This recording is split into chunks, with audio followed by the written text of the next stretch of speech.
বন্ধুরা, ইন্দ্রাস কালেকশন আপনাদের স্বাগত। আজ একটি নতুন ভিডিও নিয়ে আসলাম মাহিশোর সিল্কের উপর। কালারগুলো আপনাদের সাথে একটু শেয়ার করে নিচ্ছি। মাহিশোর সিল্কের প্রথম কালারটা দেখুন, অফ হোয়াইটের ওপর রয়েছে। অফ হোয়াইটের ওপর কপারে কাজ থাকছে, রেড কম্বিনেশনের পার পাচ্ছেন, কন্ট্রাস্টে আঁচল, কন্ট্রাস্টে ব্লাউজ পিস পাবেন। অল বডি সাইডটা দেখিয়ে দেবো, এরকম সুন্দর কাজটা থাকছে। ভেতরের দিক থেকে ডিজাইনটা একটু হালকা থাকবে, আর ব্লাউজ পিসটা দেখাচ্ছি পুরো কন্ট্রাস্টে কাজ। বন্ধুরা, সি গ্রিনের সাথে রানি কম্বিনেশন, এটা কিন্তু একটা বিশেষত বেশ ভালোই আছে। আঁচল, ব্লাউজ পিস, পার কিন্তু পুরো কন্ট্রাস্টে থাকছে। রানি কন্ট্রাস্টে পার থাকছে। একটু কাছ থেকে দেখাতে হবে, সুন্দর একটি পার রয়েছে, ডিজাইনটা ইউনিক রয়েছে। এই থাকছে আঁচল পোর্শনের কাজ, আঁচলটা বেশ ইউনিক। এই থাকছে ব্লাউজ পিস পোর্শন। এই মাহিশোর সিল্কের ব্ল্যাক কালারটা দেখুন, দারুণ একটি কম্বিনেশন।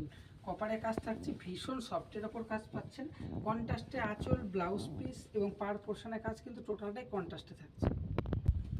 বেবি পিঙ্কের ওপর দেখুন স্টিল ব্লু কম্বিনেশন থাকছে। পার্টটা একদম পুরো ব্লু কম্বিনেশনের ওপর রয়েছে। আর আঁচলটা দেখুন, পুরো আঁচলটা একটা ইউনিক কালার রয়েছে, পুরো স্টিলের সাথে একটা ব্লু কম্বিনেশনের ডুয়েল টোন পাচ্ছেন, ভীষণ সফটের উপর পাচ্ছেন।